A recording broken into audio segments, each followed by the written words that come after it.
Olá, queridos irmãos, queridos alunos, a paz de Cristo. Quem vos fala é o pastor Ronaldo Guedes Bezerra, da Igreja Evangélica Avivamento Bíblico no Tucuruvi, e esta é a nossa aula 16, áudio 1, do curso Panorama do Novo Testamento. Muito bem, queridos, vamos então dar sequência aqui aos nossos estudos, né? Estamos aí caminhando para o final da harmonização dos 4 evangelhos e, posteriormente, então, depois que terminarmos essa parte, vamos então estudar o livro de Atos dos Apóstolos, né? E depois vamos entrar no estudo das epístolas do apóstolo Paulo, as outras epístolas que foram escritas por outros apóstolos, e vamos concluir, com a permissão de Deus, falando um pouco sobre o livro de Apocalipse lá no final do curso. Mas, por hora, vamos então terminar aqui esse estudo harmonístico dos 4 evangelhos. E na última aula eu falei para vocês que Jesus então estava já nos últimos meses, né, do seu ministério. Jesus estava desenvolvendo um ministério numa região chamada Pérea, né? Então, nessa época que Jesus está ali exercendo o seu ministério na Pérea, já se tinham passado 3 anos do ministério de Jesus. Já se tinha passado o primeiro ano do ministério de Jesus, que foi aquele ano conhecido como um ano de obscuridade. Já se tinha passado o segundo ano, conhecido como ano de popularidade, e já se tinha concluído o terceiro ano também, conhecido como ano de rejeição, e estávamos então aqui nesse momento já nos últimos meses do ministério de Jesus, não é? Muito próximo já da sua crucificação. Muito bem, o ministério de Jesus na Pérea, como eu disse na aula passada, ele foi interrompido pela morte de Lázaro, não é? Vocês se lembram que eu disse que Jesus tinha uma família que lhe era muito preciosa, que morava na aldeia de Betânia. Essa família era constituída por Lázaro e suas 2 irmãs, Marta e Maria. E o texto bíblico, lá no Evangelho de João, capítulo 11, vai nos relatar, então, a morte de Lázaro, não é? Então, Jesus, ele interrompe o ministério pereu, né, o seu ministério na Pérea, para atender o chamado de Marta e Maria, e Jesus, então, volta, né, para Betânia, sai da Pérea, vai até a aldeia de Betânia, que era pertinho de Jerusalém, e opera a ressurreição de Lázaro. Mas nós vamos ler o texto para ver aqui alguns detalhes interessantes. Então, o texto está no Evangelho de João, capítulo 11, o versículo 1 diz assim: Ora, estava enfermo um homem chamado Lázaro, de Betânia, aldeia de Maria e de sua irmã Marta.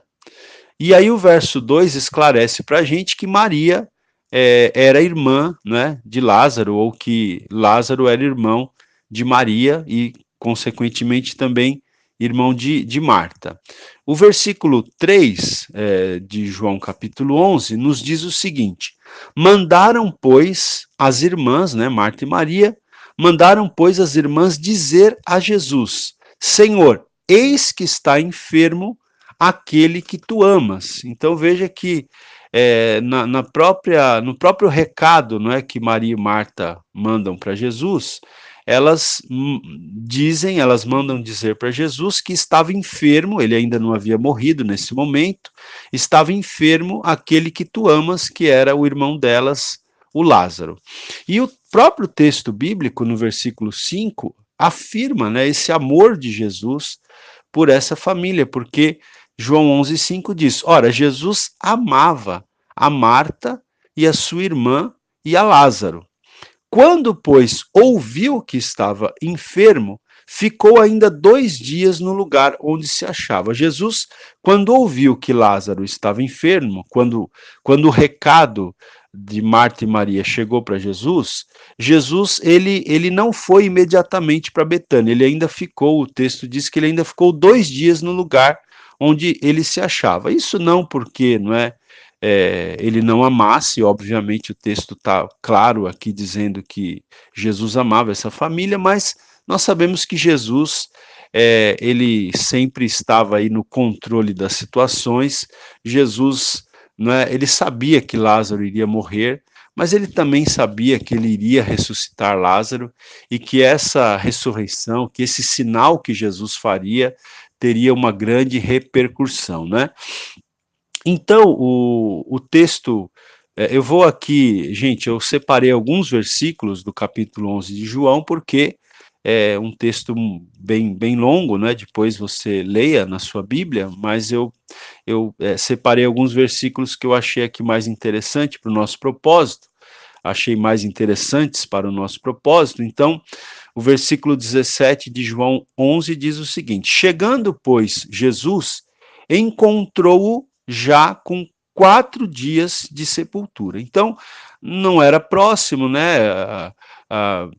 As irmãs ainda mandaram um recado para Jesus, Jesus se demorou. Então, em todo esse processo, quando Jesus chega em Betânia, o texto bíblico diz que já fazia 4 dias que Lázaro havia sido sepultado, né? O texto diz aqui: encontrou-o já com 4 dias de sepultura. Ora, Betânia, diz o texto aqui no verso 18, Betânia distava de Jerusalém cerca de 15 estádios, que seria algo em torno de 3 quilômetros. E como não era longe, né, Betânia não era longe de Jerusalém, o texto diz: e muitos dos judeus tinham vindo visitar Marta e Maria para as consolar acerca de seu irmão. Então, é interessante a gente perceber esse cenário, né? A gente crê que Deus certamente,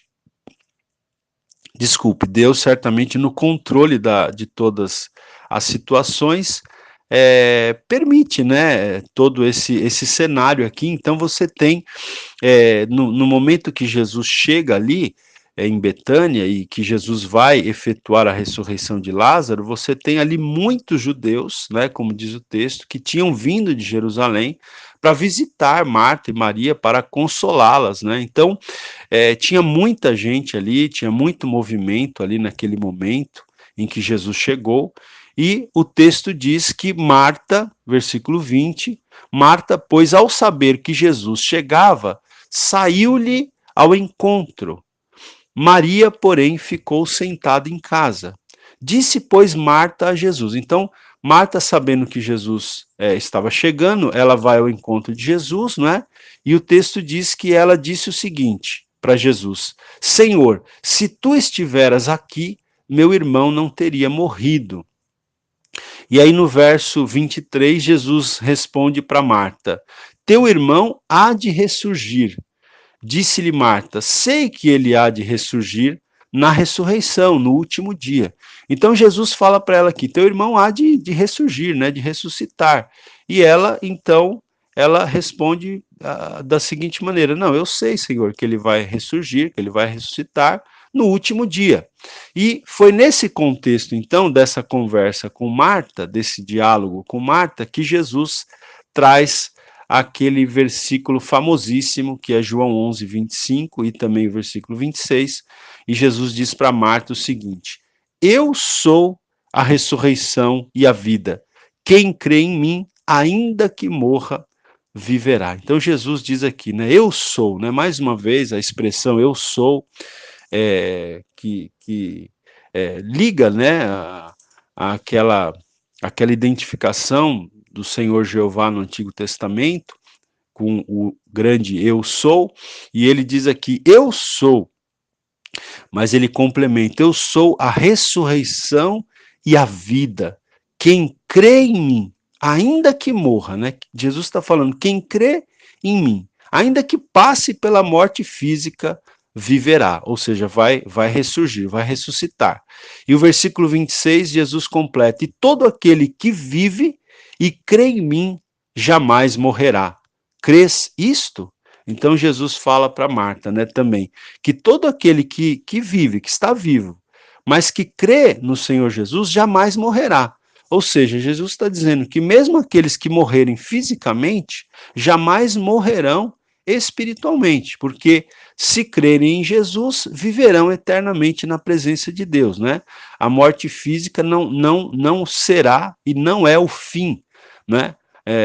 Principalmente para aqueles que creem em Jesus e que têm, então, a convicção e a certeza de que estarão passando a vida eterna com o Senhor. E aí Jesus diz para Marta, crês isto? Né? Então, é uma pergunta que, na verdade, Jesus dirigiu essa pergunta para Marta, mas é uma pergunta que todos nós temos que responder, né? Você que está me ouvindo, você crê nisto? Que Jesus é a ressurreição e a vida, e que quem nele crer, ainda que morra, né, ainda que morra fisicamente, viverá, e todo aquele que vive, né, que está vivo e crê em mim, disse Jesus, jamais morrerá, né, não morrerá, pode até morrer fisicamente, mas não morrerá eternamente, não morrerá no sentido de que estará vivendo eternamente com Deus. Você crê isso, você que está me ouvindo? Se não crê, né, pense, analise, reflita, porque aqui estão palavras de sabedoria que podem te conduzir para a salvação eterna, para a vida eterna com o Senhor Jesus, não é? Muito bem, gente, vamos seguir aqui. Aí no versículo 32, o texto vai dizer que Maria foi ao encontro de Jesus. Então, primeiro foi Marta, né? E aí depois, então, Maria. Lembra-se de Maria, aquela que, em uma vez que Jesus visitou a casa delas, né? Maria foi aquela que estava quedada aos pés de Jesus a ouvir-lhe os ensinamentos. Então, Maria também, depois de Marta, Maria foi ao encontro de Jesus e o texto diz, vendo, lançou-se-lhe aos pés e disse, Senhor, se tu estiveras aqui, meu irmão não teria morrido. A mesma coisa que Marta disse para Jesus, Maria também repetiu.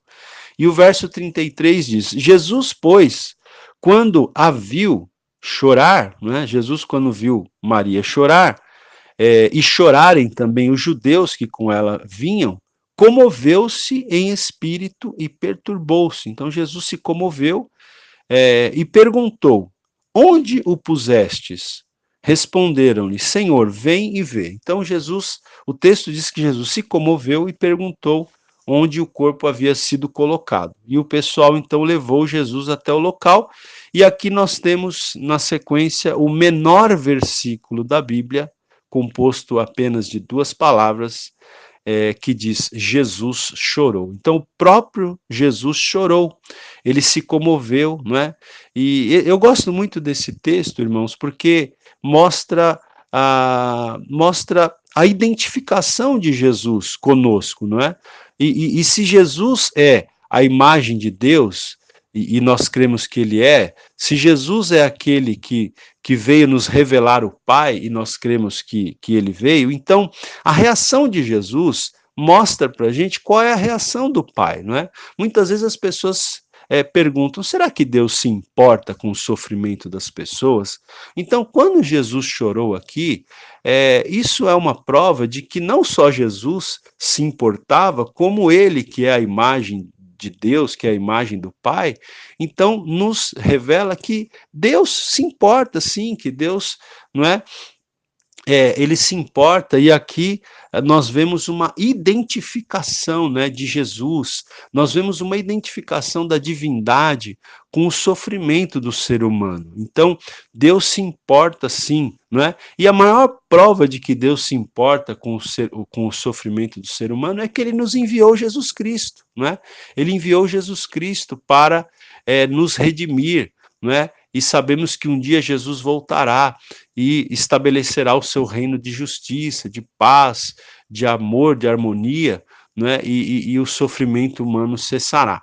Então, Eu acho muito significativo esse momento que Jesus aqui chorou, e o texto até diz na sequência: disseram então os judeus, vede como o amava. Então, os próprios judeus que estavam ali, que haviam vindo visitar as duas irmãs, que haviam vindo da cidade de Jerusalém, eles, ao verem Jesus chorando pela morte de Lázaro, eles chegaram, né, a essa conclusão e disseram, vede como Jesus o amava. Aula 16, áudio 2. Muito bem, então, Jesus, ele chega ali diante do túmulo, né, onde Lázaro havia sido sepultado, e o versículo 38 diz assim, Jesus, pois, comovendo-se outra vez, profundamente, veja, mais uma vez o texto destaca que Jesus se comoveu, já havia destacado, o texto já havia destacado no versículo 33, agora destaca novamente no versículo 38, que Jesus comoveu-se outra vez profundamente, foi ao sepulcro, não é? E o texto diz que o sepulcro era uma gruta e tinha uma pedra posta sobre ela. Então, os judeus, eles sepultavam, né, os cadáveres em grutas, né, em espécie de cavernas, assim, e eles colocavam uma pedra, né, na entrada dessa gruta. E então o versículo 39 diz, o versículo 39 diz, melhor dizendo, disse Jesus, tirai a pedra. Então Jesus pede que fosse tirada a pedra que estava colocada na entrada da gruta onde o corpo de Lázaro estava sepultado. Jesus diz, tirai a pedra. E aí a própria Marta, né, irmã do defunto, diz o texto, disse-lhe, Senhor, já cheira mal, porque está morto há 4 dias. A própria Marta se espantou com essa ordem que Jesus deu ali, de que a pedra fosse tirada. E ela diz, Senhor, mas já faz 4 dias que ele morreu, o cadáver já está até cheirando mal.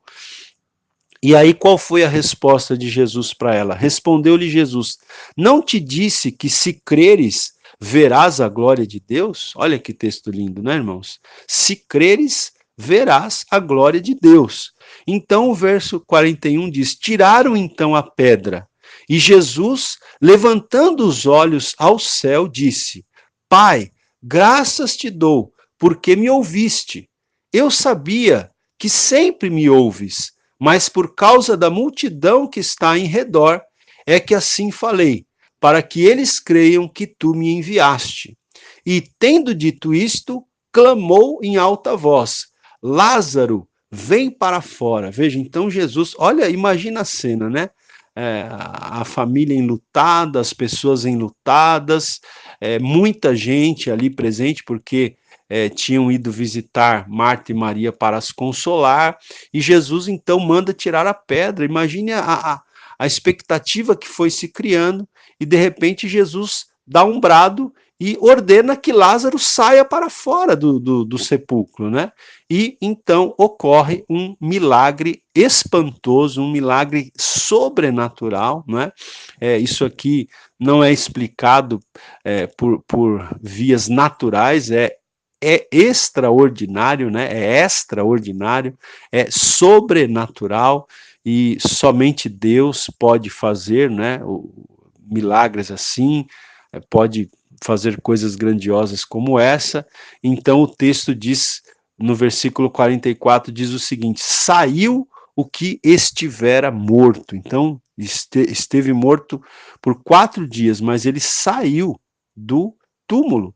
E diz o texto, ligados os pés e as mãos com faixas, e o seu rosto envolto num lenço, porque as pessoas envolviam, né, os corpos dos mortos com faixas, envolviam os pés, as mãos, o rosto, enfim, e o Lázaro saiu assim, né, como se fosse uma espécie de uma múmia, assim, né, todo enfaixado, né, e o texto diz, disse-lhes Jesus, desligai-o e deixai-o ir, né, quer dizer, Jesus mandou que tirassem as faixas dele, do corpo dele, e deixassem ir. Então você imagina o espanto que foi, né, o alvoroço que foi o povo ver esse grande milagre que Jesus realizou, esse grande sinal que Jesus realizou.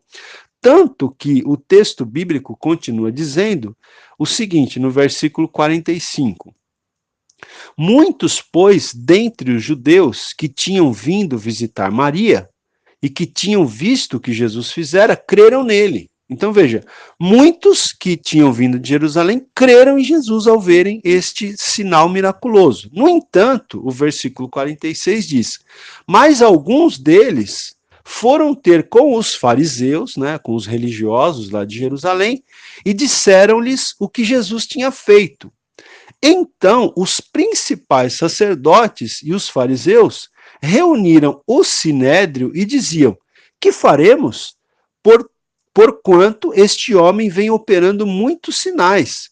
Se o deixarmos assim, todos crerão nele, e virão os romanos e nos tirarão tanto o nosso lugar como a nossa nação. Então, veja que esse sinal que Jesus fez ressuscitando Lázaro foi um sinal que, de fato,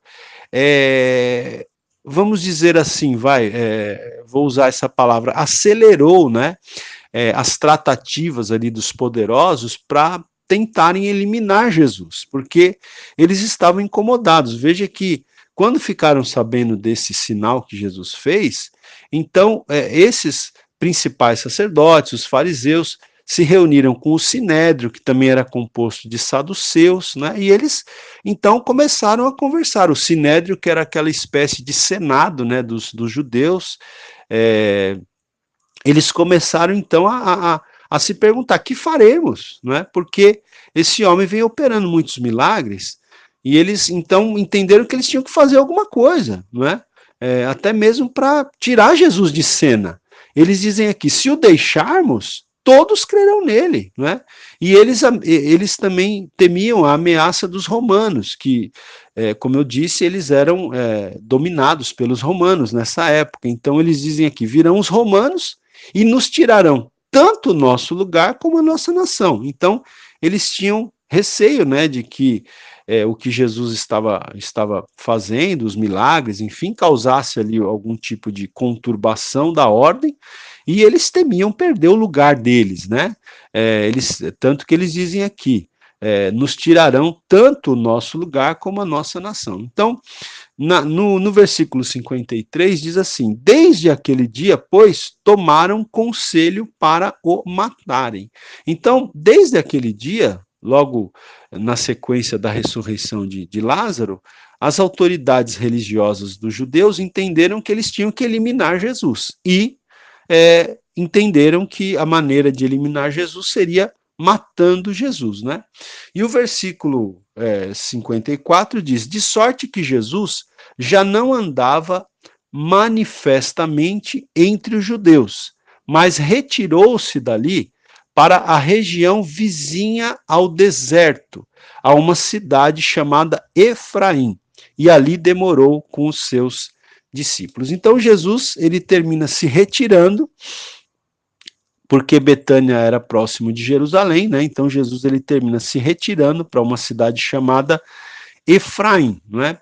Esses autores, o Watson e o Allen, da Harmonia dos Evangelhos, eles falam para a gente aqui o seguinte: eu vou ler aqui um texto que eles escrevem explicando esse momento. Eles dizem o seguinte: depois de ter ressuscitado a Lázaro, Jesus retirou-se para Efraim, como a gente acabou de ler. Esta cidade se achava situada a uns 30 quilômetros ao norte de Jerusalém. Jesus, então, a partir desse momento, Jesus prosseguiu na sua viagem missionária desde Efraim ainda para o norte. Então, esses autores dizem que Jesus, de Efraim, ao que tudo indica, ele sobe um pouco mais para o norte, né? E aí, nesse momento, Jesus, ele começa uma peregrinação para Jerusalém. Então, veja, ele sai de Betânia, que é próximo de Jerusalém, ele vai para Efraim. Depois de Efraim, ele vai um pouco mais ao norte, e aí Jesus, ele começa uma peregrinação, como que voltando para Jerusalém, justamente para participar da festa da Páscoa, né, aquela grande festa anual, que era a Páscoa, e justamente nessa próxima Páscoa é que Jesus seria morto, que Jesus seria crucificado. E Jesus estava ciente disso, ele já tinha clareza de que ia acontecer isso com ele na próxima Páscoa. Mas o fato é que, o que eu quero que você entenda, é que nesse momento, então, Jesus ele começa a fazer uma viagem em que ele começa uma peregrinação onde ele é seguido por muita gente, por multidões. Ele começa a fazer uma peregrinação em que ele vai retornar para Jerusalém. E nessa peregrinação, ele vai passar novamente pela Pérea. Então ele vai voltar novamente à região da Pérea, vai encerrar o seu ministério ali na Pérea e finalmente vai voltar para Jerusalém por ocasião da Páscoa, né?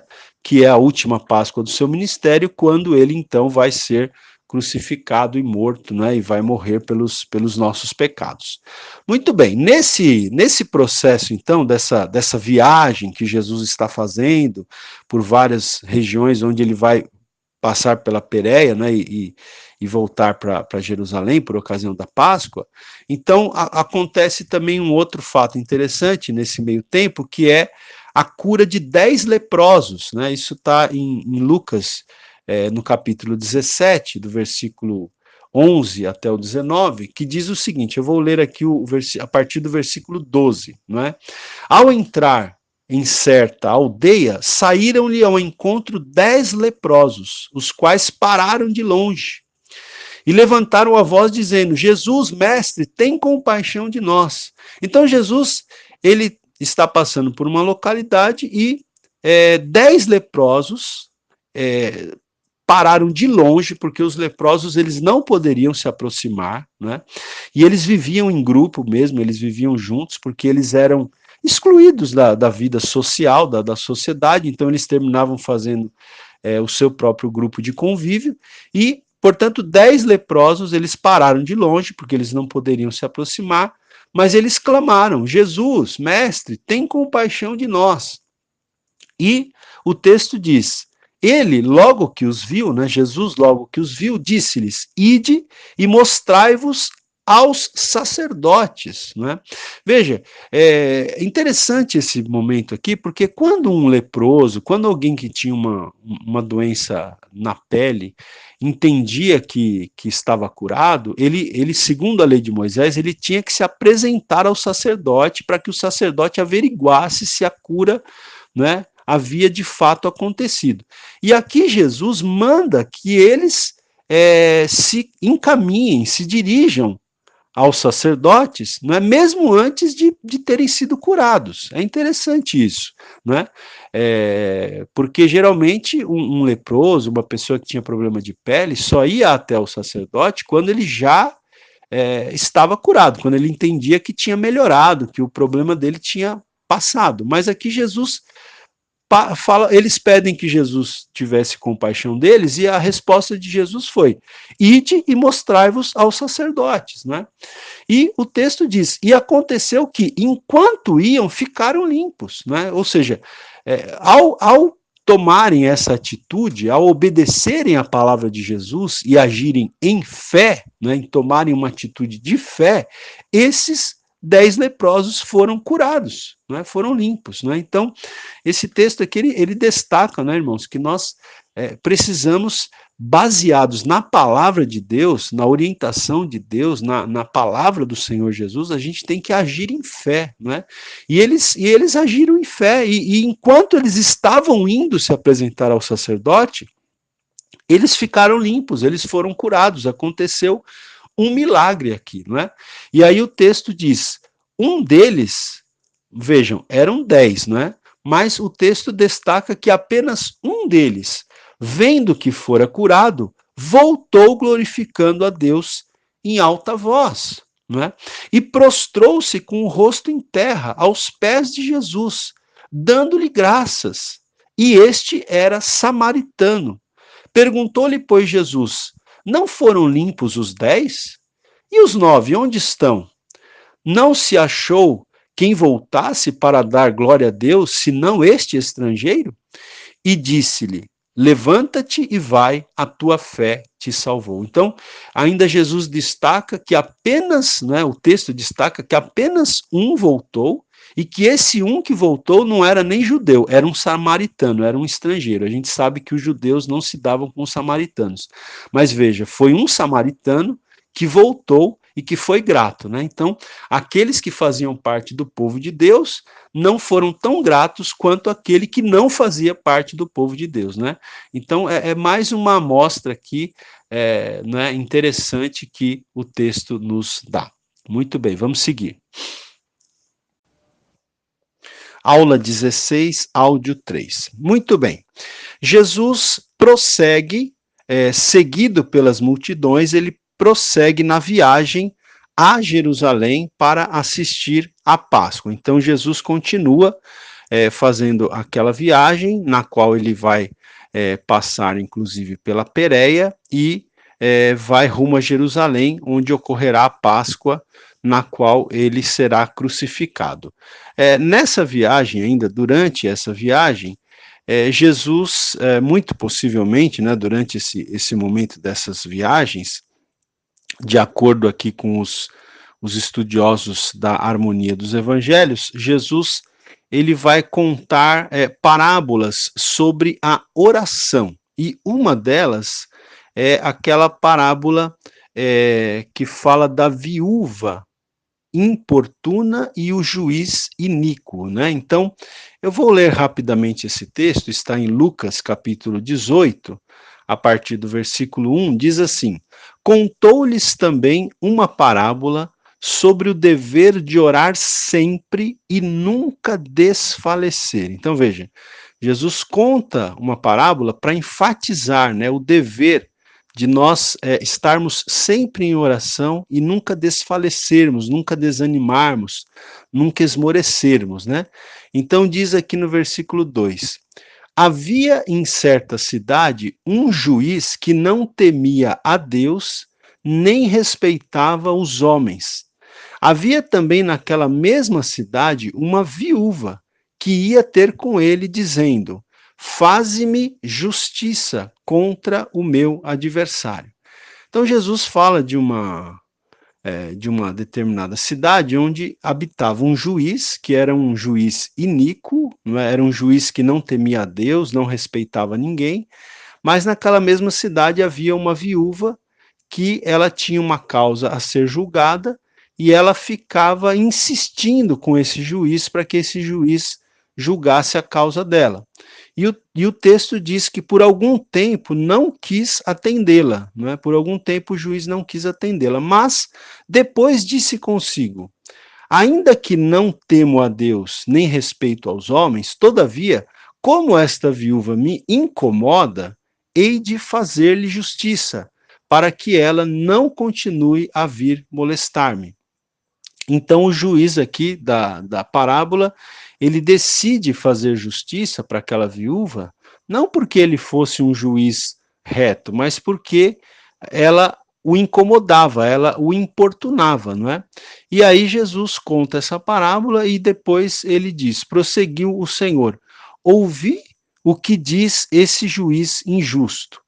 E não fará Deus justiça aos seus escolhidos, que dia e noite clamam a ele, já que é longânimo para com eles? Digo-vos que depressa lhes fará justiça. Então Jesus usa, né, a ilustração aqui, essa ilustração, essa parábola, não é? Obviamente que o nosso Senhor, o nosso Deus, não é um juiz iníquo, ele é um juiz justo. Então Jesus está falando, se um juiz iníquo fez justiça por causa da importunação daquela viúva, quanto mais Deus não nos fará justiça se nós, por assim dizer, usarmos o princípio da importunação na oração, né? Nós ficarmos insistindo com Deus, né? Nós ficarmos clamando, perseverando em oração diante do Senhor para que Ele julgue as nossas causas, né? Também, gente, nesse mesmo contexto, Jesus ele conta uma outra parábola interessante que está aqui no mesmo contexto, né? Lucas 18, do 1 ao 8, é essa parábola da viúva importuna, e, na sequência, a parábola do fariseu e do publicano, que é muito interessante também, pois diz o seguinte: propôs também esta parábola a uns que confiavam em si mesmos, crendo que eram justos, e desprezavam os outros. Então, veja que a parábola que vem a seguir, que é a do fariseu e do publicano, ela foi enunciada por Jesus por causa de pessoas que confiavam em si mesmas, né? Acreditando que eram justos ao passo que desprezavam outras pessoas. Então Jesus conta aqui: dois homens subiram ao templo para orar, um fariseu e outro publicano. Então, o fariseu, aquele religioso, né, aquela pessoa tida como religiosa, e o publicano era o cobrador de impostos, que era desprezado pelas pessoas, pela sociedade.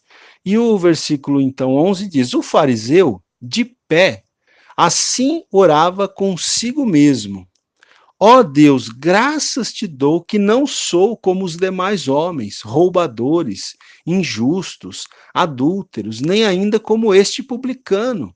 Jejuo 2 vezes na semana e dou o dízimo de tudo quanto ganho. Então veja que a oração do fariseu era uma oração assim de alguém que se autoexaltava, uma oração de alguém que confiava em si mesmo.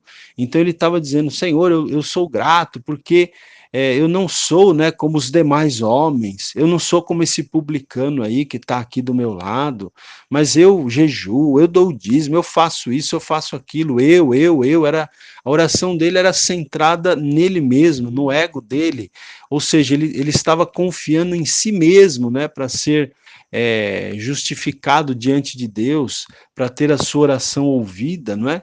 Mas o texto diz que o publicano, que também estava ali no mesmo recinto, o publicano, estando em pé de longe, o publicano nem ainda queria levantar os olhos ao céu, mas batia no peito, dizendo: ó Deus, sê propício a mim, o pecador. Não é? Então, o publicano ele não ousava nem levantar os olhos aos céus, mas ele batia no peito e ele orava: Senhor, tem misericórdia de mim, porque eu sou um pecador.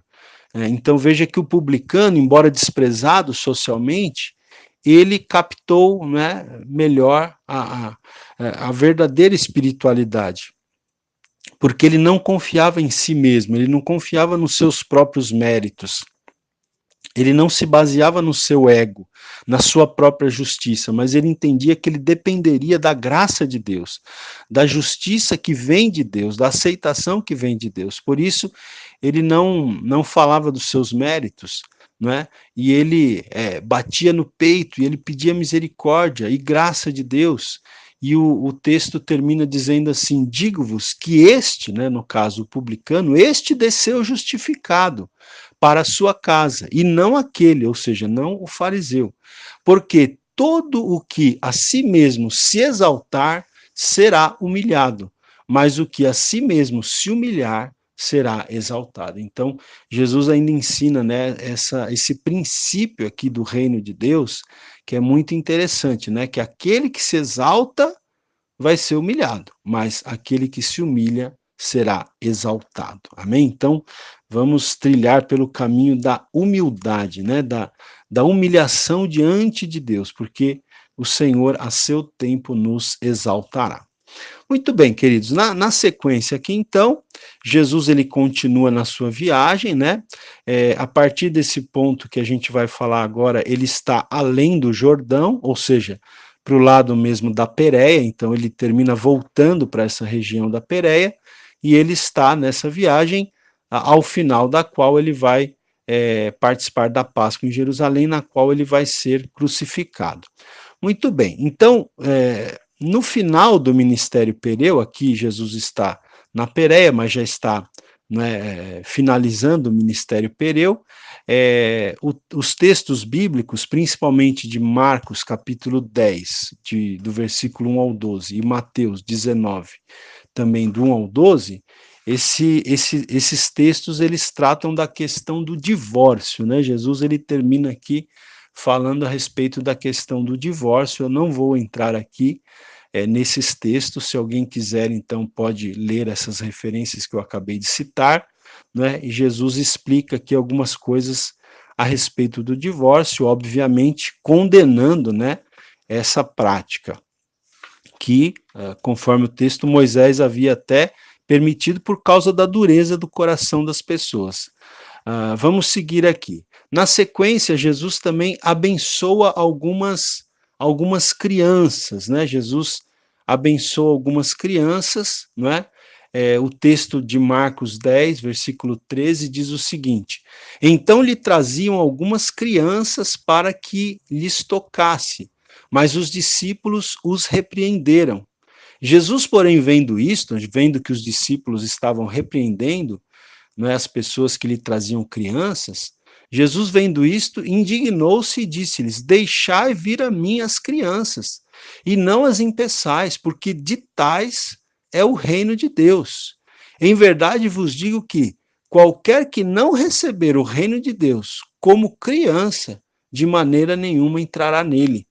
E tomando-as nos seus braços, as abençoou, pondo as mãos sobre elas. Então, Jesus não só permitiu que as crianças se aproximassem dele, como Jesus aproveita para dizer aqui, né, essa grande verdade, esse grande princípio, né, que qualquer que não receber o reino de Deus como uma criança, de maneira nenhuma entrará nele, né, porque nós sabemos que as crianças têm uma pureza que lhes é particular, né, que lhes é peculiar. Então Jesus está dizendo aqui que os cidadãos do reino de Deus devem ser como crianças, né? Devem ter essa pureza que as crianças têm, não é?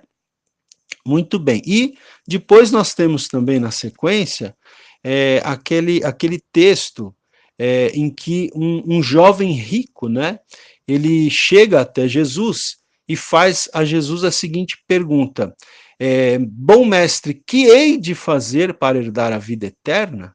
E então Jesus responde para ele: sabes os mandamentos. E aí Jesus cita aqui os mandamentos. E aí o homem diz para Jesus: tudo isso tenho guardado desde a minha juventude.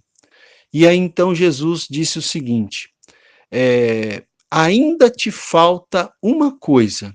Vende tudo quanto tens e reparte-o pelos pobres, e terás um tesouro no céu. E vem e segue-me. Então, aquele homem, né? Ele queria saber o que fazer para herdar a vida eterna. Jesus disse que ele deveria guardar os mandamentos. E ele disse que já guardava desde a juventude. E Jesus então fala para ele algo interessante. Jesus diz: ainda te falta uma coisa. Então, àquele homem em particular, àquele jovem rico, ainda faltava uma coisa, que era ele se desapegar das riquezas, porque no caso daquela pessoa em particular, as riquezas estavam se tornando, eu creio que a gente pode dizer isso, estavam se tornando um ídolo, né? Estavam se tornando um Deus, ocupavam o primeiro lugar na vida dele, não é? Então Jesus fala para ele: falta uma coisa a você, vai, vende tudo que você tem, reparte entre os pobres, não é? Aí você vai ter um tesouro no céu, depois você vem e me segue. Mas a gente percebe pelo texto que o jovem ele retirou-se, né? O texto diz: ouvindo ele isso, encheu-se de tristeza, porque era muito rico. E os textos correlatos aqui também, eu estou lendo Lucas, mas os textos correlatos dizem que ele se retirou. Então veja, vale destacar, não é, que Jesus ele não, essa não é uma ordem que todas as pessoas devem cumprir, né? De vender tudo o que tem, dar aos pobres, enfim. Mas para esse jovem, Jesus ele fez esse desafio. Por quê? Porque esse jovem queria dar a vida eterna, mas ele tinha o dinheiro e as riquezas como o seu verdadeiro senhor, né? Então Jesus fala para ele: falta a você uma coisa, você tem que se livrar daquilo que está realmente ocupando o primeiro lugar na sua vida. Então, vende tudo que você tem, né? Dá aos pobres e depois você vem e me segue, né? E esse jovem, então, ele não teve a fé suficiente para fazer isso, não é? E ele se retirou. E o texto diz: e Jesus, vendo-o assim, disse: quão dificilmente entrarão no reino de Deus os que têm riquezas, pois é mais fácil um camelo passar pelo fundo de uma agulha do que entrar um rico no reino de Deus. Então, é um texto bastante conhecido também, né, gente, esse texto aqui, e eu quero dizer para você terminar fazendo essa pergunta, e para mim e para você, o que nos falta? Para esse jovem faltava ele se livrar desse ídolo que era o dinheiro que ocupava o primeiro lugar na vida dele. E quanto a mim e quanto a você, o que ocupa o primeiro lugar em nossas vidas? Pensemos nisso. Aula 16, áudio 4. Muito bem, queridos.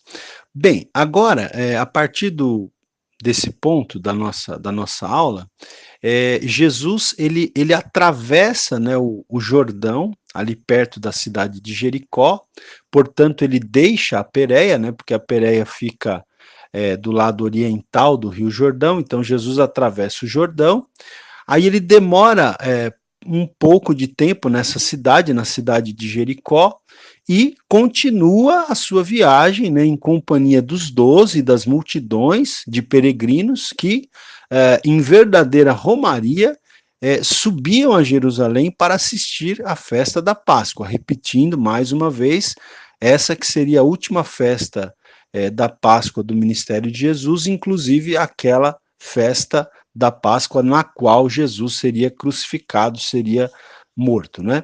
E como estava próxima a crucificação de Jesus, Jesus, pela terceira vez, Jesus prediz a sua paixão, não é? Pela terceira vez, Jesus prevê a sua morte. Então eu vou ler aqui Marcos capítulo 10, versículo 32, 33 e 34, que fala sobre isso, embora também os textos correlatos de Mateus 20 e Lucas 18 digam a mesma coisa. Então aqui, Marcos 10, 32, ora, estavam a caminho, subindo para Jerusalém, veja que o texto já dá né, esse esclarecimento aqui de tempo e geografia, então, estavam a caminho, subindo para Jerusalém, e Jesus ia adiante deles, e eles se maravilhavam e o seguiam atemorizados.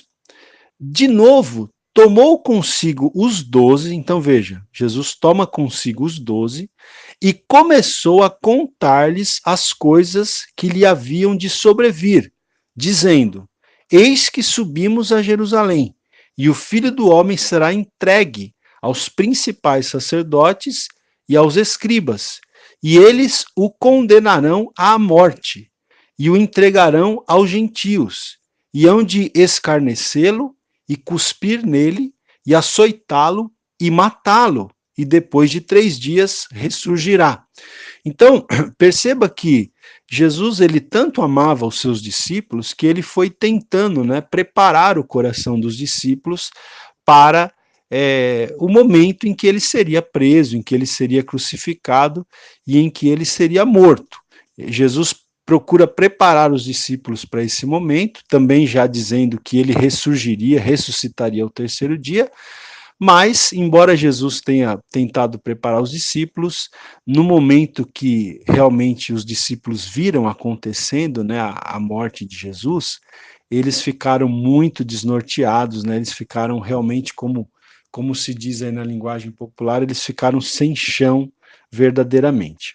Bem, mas continuando o texto aqui, veja, é tão interessante porque nesse contexto que Jesus está aqui predizendo a sua morte, a sua paixão, olha só o que acontece. O versículo 35 de Marcos 10 diz o seguinte: nisso aproximaram-se dele, não é de Jesus, aproximaram-se dele Tiago e João, filhos de Zebedeu, dizendo-lhe: mestre, queremos que nos faças o que te pedirmos. Então eles vão fazer um pedido a Jesus. Olha o pedido que eles fazem a Jesus.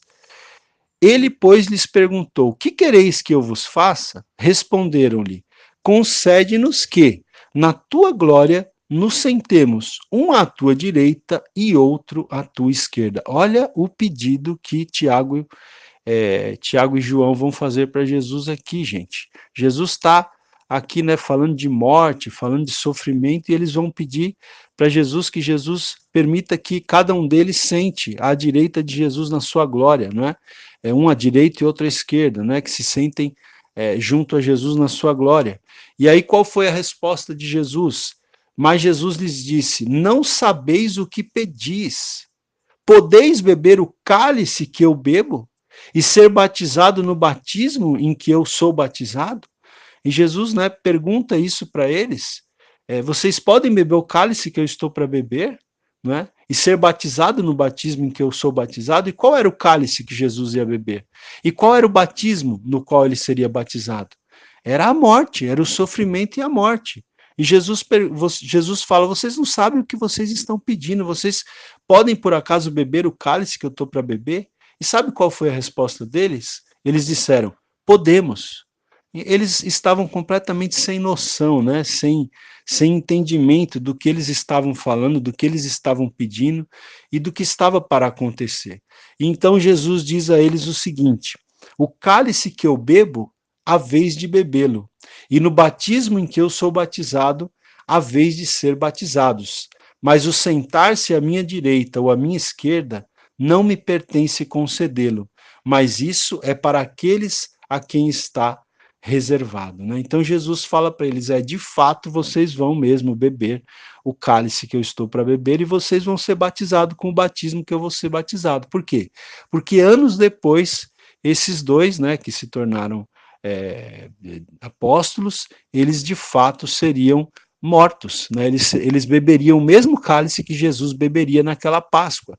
Eles seriam mortos, eles seriam martirizados por causa da causa do evangelho, né? Por consequência da causa do evangelho. Mas eles fizeram esse pedido aqui porque, como seres humanos ali, não é? Veja como o ser humano é limitado e falho. Como seres humanos, eles estavam mais interessados em poder, em status, em destaque pessoal, não é, do que em qualquer outra coisa. Eles não tinham muito ainda a noção, né, da causa que eles defenderiam, a respeito da qual eles pregariam, eles ensinariam e posteriormente dariam a sua própria vida. Mas o fato é que esse pedido aqui de Tiago e João levou à seguinte consequência, veja, versículo 41 de Marcos 10. E ouvindo isso, os 10, né, os outros discípulos, começaram a indignar-se contra Tiago e João, né? Então os outros 10 ficaram indignados com o pedido dos dois, não é? E aí então Jesus, versículo 43, esclarece para eles mais uma vez, né? Jesus já tinha esclarecido isso em outras ocasiões, mas mais uma vez Jesus diz aqui: qualquer que entre vós quiser tornar-se grande, será esse o que vos sirva. E qualquer que entre vós quiser ser o primeiro, será servo de todos. Então, Jesus fala aqui, ó, no meu reino, no reino de Deus, que não é um reino de exterior aparência, que não é um reino como os reinos desse mundo, os valores são diferentes. No meu reino, se você quiser ser grande, você tem que ser servo de todos.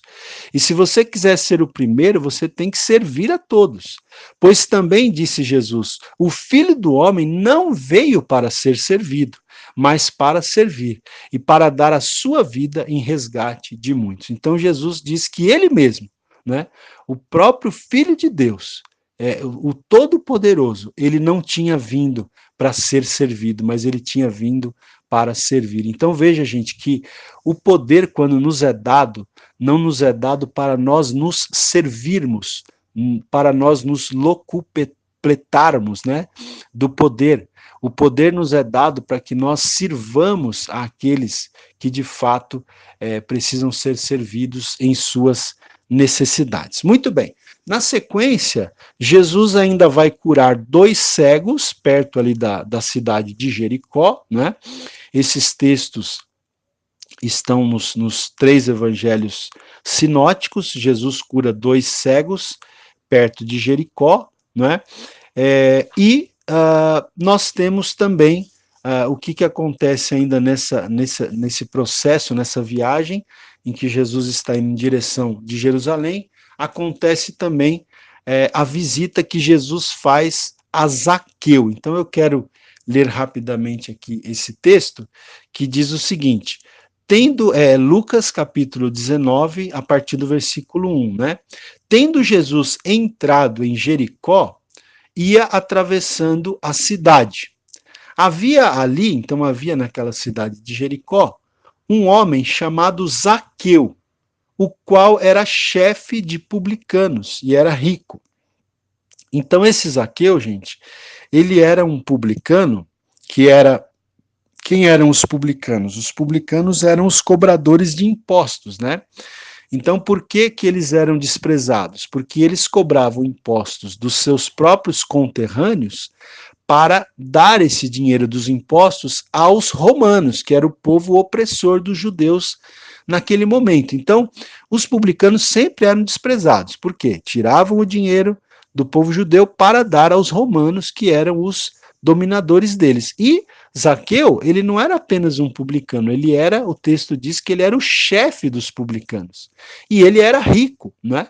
E ele era rico justamente porque a riqueza dele advinha de ilicitudes, né? Ele, como cobrador de impostos, ele terminava ali acharcando as pessoas, enfim, ele ilicitamente foi enriquecendo como cobrador de impostos, né? E aqui ele, então, esse Zaqueu, ele morava na cidade de Jericó, na qual Jesus estava ali atravessando. E o texto diz que o Zaqueu, ele procurava ver quem era Jesus, mas ele não podia, por quê? Por causa da multidão, porque era de pequena estatura. Então, muita gente ali cercando Jesus, Zaqueu ele era um homem de pequena estatura, né? Então ele não conseguia ver Jesus, porque era muita gente. Então o que, que ele fez? Verso 4 diz, e correndo adiante, subiu a um sicômoro, né? a uma árvore, né? A fim de ver Jesus, porque havia de passar por ali. Então ele mais ou menos calculou ali onde Jesus estava passando, ele percebeu que Jesus ia passar num determinado lugar onde tinha uma árvore, ele sobe em cima da árvore, porque ele era de pequena estatura, né, para ver Jesus passar, né?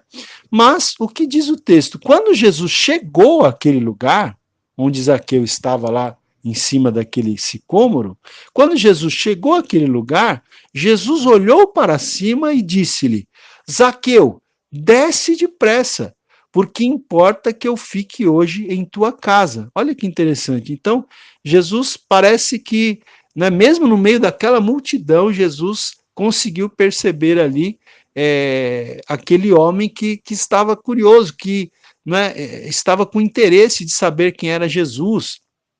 Então, Jesus chega ali, pede para Zaqueu descer, por quê? Jesus disse, porque importa que hoje eu fique em tua casa. Não é? Então, o texto diz, desceu, pois, né, o Zaqueu desceu, pois, a toda pressa e o recebeu com alegria. Não é? Zaqueu recebeu Jesus com alegria em sua casa. Não é? E o texto continua dizendo, ao verem isso, todos murmuravam, dizendo, entrou para ser hóspede de um homem pecador. As pessoas ficaram escandalizadas com o fato de Jesus ter entrado na casa, né, de um cobrador de impostos, de um publicano, e ficaram murmurando a respeito disso.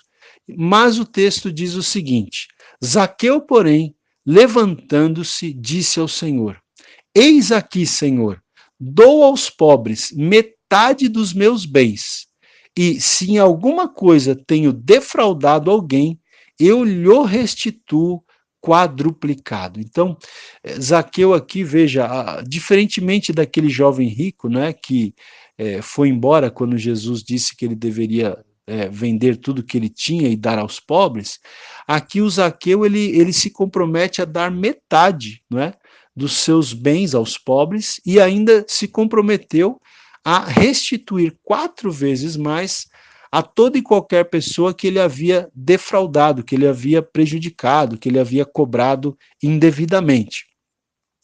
E aí o texto diz então no versículo 9, disse-lhe Jesus, hoje veio a salvação a esta casa, porquanto também este é filho de Abraão. Então, o texto relata aqui, né, a conversão, né, a salvação da qual Zaqueu se tornou participante.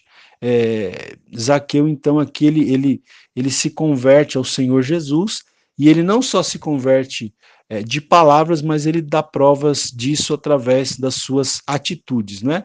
E o texto termina dizendo no verso 10: porque o Filho do Homem veio buscar e salvar o que se havia perdido. Então, para isso Jesus veio, para buscar e salvar o que se havia perdido. Há esperança para o perdido desde que ele se arrependa, se converta, né? E receba a salvação que há em Cristo Jesus, nosso Senhor. Deus abençoe, até a próxima aula.